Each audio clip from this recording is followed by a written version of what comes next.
Hi, folks. Welcome to year 2 of Rachel's IVC TRC. This is your video walkthrough. So I built a Google site. This is the homepage of the site with the link that I will send to all y'all in an email. Right here next to where it says welcome to my TRC librarian portfolio, there will be this video. So you can just go through and watch the entire video if you do not want to have to read things in different formats. If you are someone who says, I prefer everything in a list format, you're like, you know what? I'm just not a huge fan. You can click right here and it's going to automatically open up to a list format. This is in the 7 categories that were listed in our first meeting together under that list. All of these links will link you right back to here. So the way that we're going to do it, I'm just going to walk you through it. Evidence and selected work. Each one of these is hyperlinked and it goes through it. Here, right here also is that list where you can scroll through. You've got college district and committee service. The main ones are OER committee as the chair. I'm the curriculum committee library representative. I sit on APTC as the OER committee reports. I sit on the online education committee also doing OER committee reports. I am the ASCCC OERI regional D lead. I am the ZTC coordinator for IVC, the OER liaison for IVC, and I sit on Saddleback's OER committee as the IVC representative for district-wide collaboration. Accomplishments, if we're just going to list them out this way, you've got the Spark grant that we got for the library with all the things completed with it, which I'll show you. We've got the city trainings, the LGBTQIA plus student success class that I took, culturally responsive pedagogy class, the AI Play Lab class, and the Web AIM accessibility class that I took and got certifications for, as well as some presentations which I'll go through. I built the IVC OER program last semester in this program, and there's a whole bunch of things on that we'll discuss. I am sitting on the ACRL Rockman Scholarship Committee, which is more of like a national website for national librarianship. Then I talk about PD, and then the last program that I built that won an award. 3 for teaching evidence, because I do not teach regularly. I did list the syllabi that I built for my culturally responsive pedagogy class, as well as the teaching philosophy, but I am not currently teaching regularly. I teach library orientations. I list the PowerPoint I list for library orientations, as well as the PDF for students. And then I list a lot of the stuff because the reality is I teach 64 tutorials with one-on-one with students, with faculty from January to May. And then I did an additional 62 faculty tutorials from June until July 31st as the summer librarian. So a lot of the teaching that I do is actually teaching my peers about OER. So I listed those here under the 3rd teaching evidence. And then goals and objectives from the previous evaluation cycles. We talk about the things that I'd already talked about that are now up and running, things that I would like to continue, and then I'll go through those all in this website, address prior evaluation recommendations. I am trying my best to be more succinct in my email communications using we instead of you. I'm trying very hard to scaffold the communication with Google Docs and linking out to other things, trying to fit into the culture and collection development. Addressing areas of concern for previous year's student evaluations. This one's a little challenging since I don't teach regularly. And last year we didn't have the student data, so I put in the data now from last year's, and then I'm collecting through the survey QR code. We'll see if we actually have it by the time that we meet in November. Teaching, learning, professional practices, and support for DEIA. The reality is that OER and ZTC is an equity initiative, so half of my job has these kinds of narratives built in. There's also a chat monitor for the ASCCC OERI IDEA, which is Inclusion, Diversity, Equity, and Anti-Racism trainings with Tiffany. We'll talk a little bit about those things. And then I don't think I mentioned this anywhere else, but I did join the local La Habra women's group in the city of La Habra to better learn how I can support local community. And I attended the Orange County Women's Conference in 2025. And then my brief assessment, I've got it in here because, again, I don't teach regularly. I have a little bit of random feedback from students and feedback from the community to show. Down at the bottom, this is our yearly, like you can see where we are. I also list down here at the bottom the original job description.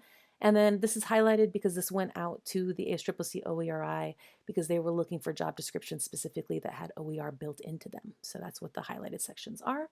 And some TRC criteria down at the bottom.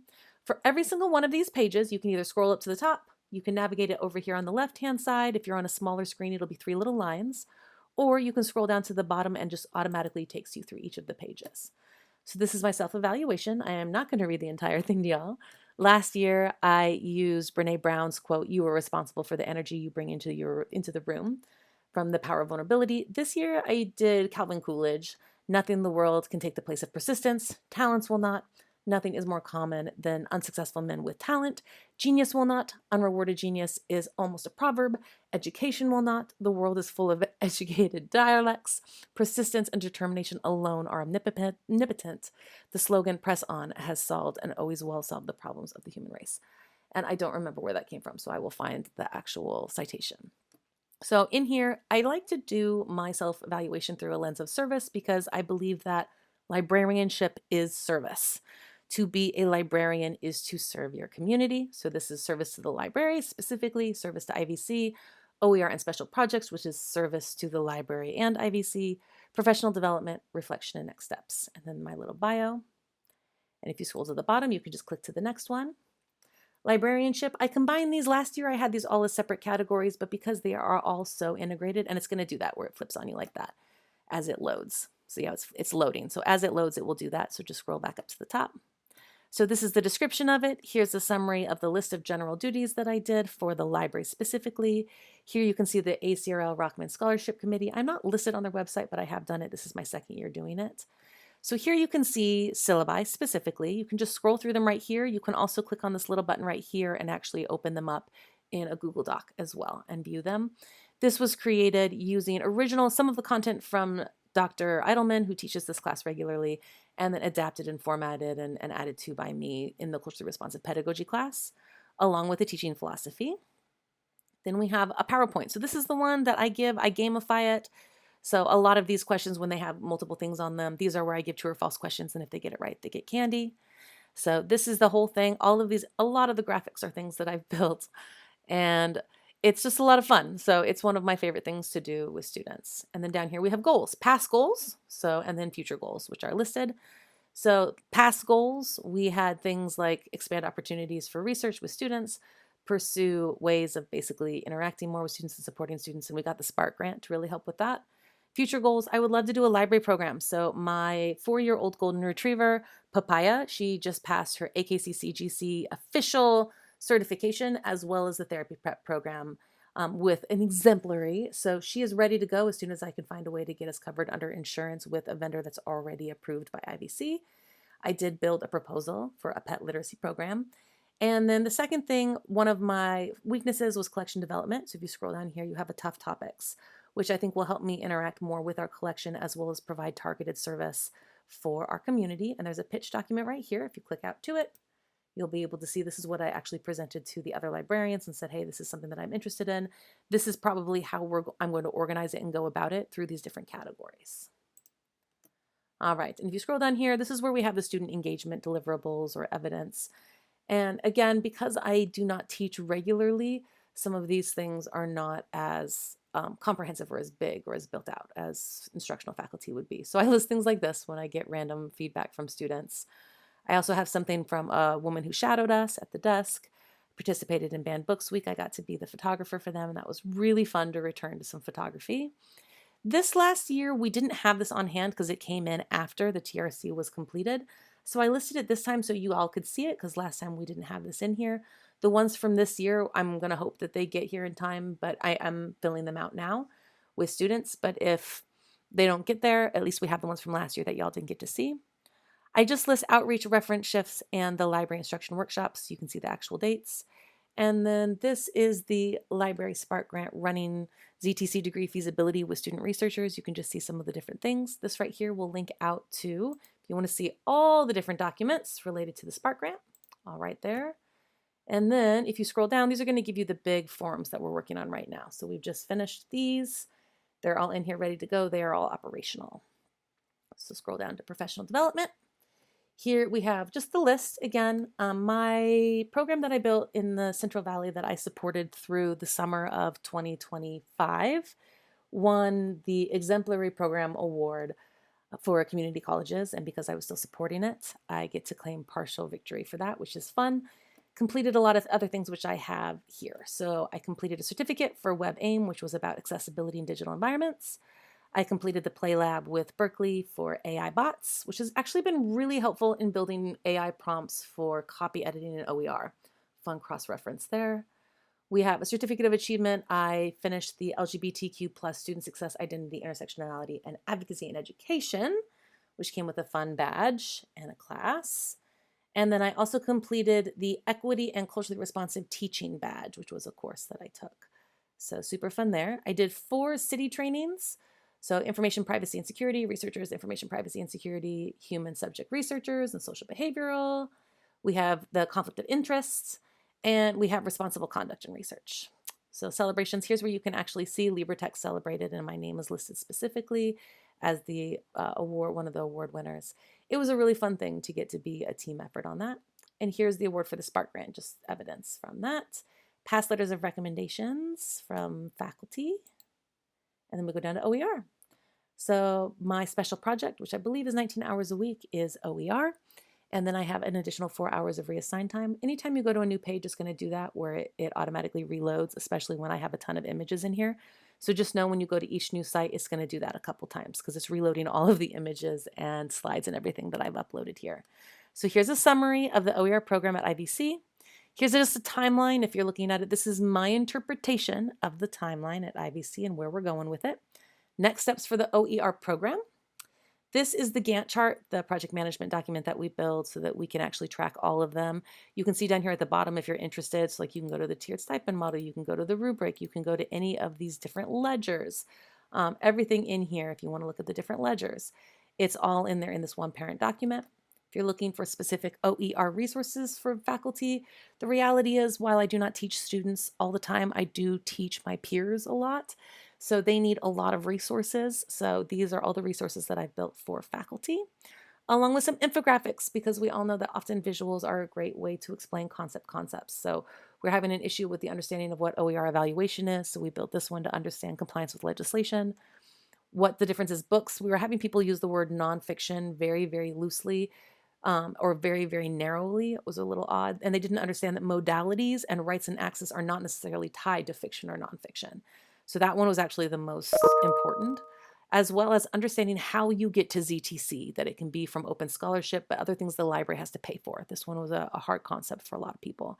And then our library actually said, hey, if someone comes up and says ZTC, what are they referring to? So this last one was actually built more for our library. I've done different presentations on OER. So for Fall Flex, here's one on OER project planning and teaching. It has some of my favorite data. So I led with more data in this one because I know IVC faculty were big on data. And I did some fun infographics on this one because there's just different workflows. So this was actually one of the funner graphics presentations to get to build out, to really talk about different planning options with faculty. And this has led to further OER builds in progress because we did a little bit more flexibility in this. So that's been a really fun one. Then we did one for the summer send-off, right? That was really good to help people just understand generics of what it means to plan. Then I did one for Open Ed presentation. This was specifically on project management and what it means to have a project. A lot of people don't understand the difference between a project, a program, and a portfolio. So this can be really challenging, especially in the world of OER. So this one was specific to like, what is project management? It has to have a beginning, middle, and end. What does that look like? So these were all graphics and fun things to build. And this one was highly a fun one to do across the state in partnership with LibreText. And then this is the one that I did in partnership with Cheryl Bailey, specifically to kind of advertise our Spark Grant process. I did have 6 different colleges reach out afterwards and say that they would be happy to participate with us as soon as I get the pilot language narrowed down, which is what I'm doing right now. So this one's specifically talking about what is a ZTC degree, usability, access, retrievability, discoverability, and then we actually go into equity and how, ambient discoverability is really what we want here. And I give examples of registration interfaces, sustainability and equitable processes, what this actually means, and how IVC, we're bringing student researchers into this conversation. And it's pretty fun. So we're really excited about that one. Did a mini presentation for counseling to talk about ZTC pathway definition and how we're going to integrate that into our ZTC pathways and what that looks like. And they were much more excited and receptive, and it was really fun. So then we have ASCCC OERI presentations where I was either a presenter or a facilitator. This is one that I did with the director of the OERI specifically, looking at, yes, this is the one that I did specifically with the director, looking specifically at like cost transparency and some of the things like XB12 and Title V, burden-free access, and all of these other things. So this one was a little bit more of like a big picture. And this one down here, just recently, I know a couple of y'all came and saw part of it. So this was looking at how do we define cost savings versus return on investment? How do we advocate for things locally? All the graphics in this I had a lot of fun building to try to explain traditional ROI versus cost savings, which is usually more of equity metrics, which is much more qualitative based. So those were the presentations. Looking back on goals achieved and not achieved, so there was a lot of buy-in for Acceleration 2 and Impact Grants. So we did apply for 3, which we didn't know if we were going to apply for any, so that was really cool. We did that in December. We started mapping ZTC pathways. We've got 5 that are now in process. Articulation and counseling onboarded to identify ZTC courses. Both Tiffany and Tran are on board to help us make sure we have a CalGETC ZTC mapped pattern, which will be really, really great. We've mapped out faculty champions for our ADTs. We're also looking at creating systems for gathering all necessary information for these grants. Like we've got the pre and post approvals done. Project management document is built. It needs to be cleaned up. So that's something that I will work on going forward because the project management document is so massive. It could definitely be streamlined. And then collecting all necessary data for grants before this was definitely something we needed to do, and it was done. So personal goals. For the 26, we get pre-approval form through the OER committee. We did that already. Submit a resource request. That should be done by the time that we meet. Do more PD trainings. We'll sign up for those. Approve an OER committee Canvas course. It's built, but it's massive, so we need to talk about how we want that implemented. Present OER-related content at conferences. Participate in statewide conversations around ZTC. Identify barriers of OER and ZTC at IVC. Identify new support systems for faculty, like how do they want to be supported, because the 64 that I in one-on-one supports that I did, and then the additional 62 that I did, that's, you know, over 120 one-on-ones that I did with faculty in the last 9 months. So that was pretty intense. And then building some sort of cost savings document for our OER committee for better advocacy would be helpful.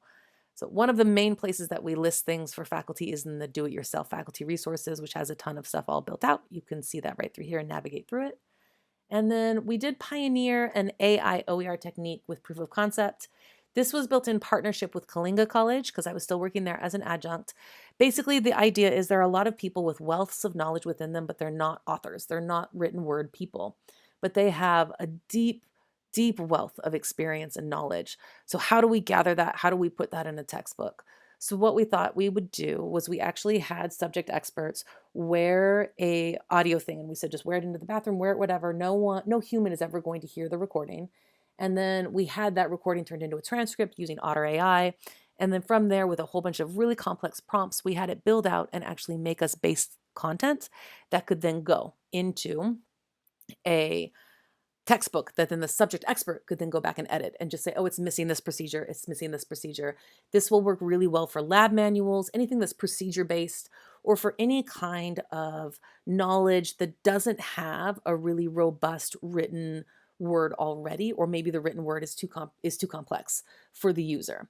So that's what this was built for. We have proof of concept and proof of process.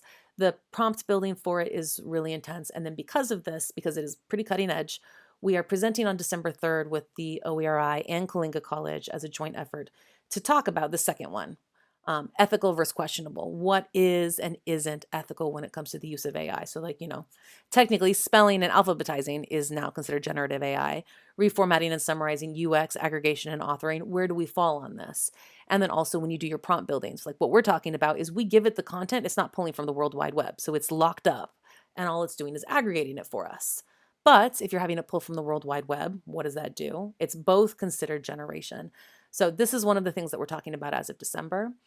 And also when it comes to AI, I always ask the faculty first, but if they let me, I will talk about ethical use of AI, talk about Research Rabbit and connected papers, because there are some great tools for it. We talk about the definition of a neutral tool, but then nothing's truly neutral because we could talk about the ethically sourcing of the materials, but it's a whole thing. So that is the last thing that we're looking at, and we'll see where it goes with that. So we're gonna go back to home. So again, this video will go right here. You can also go down here and click on all of them right through here. All of these are hyperlinked directly to it.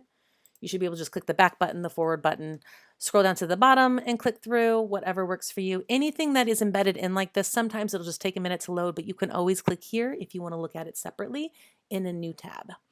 That is my IVC TRC for year 2.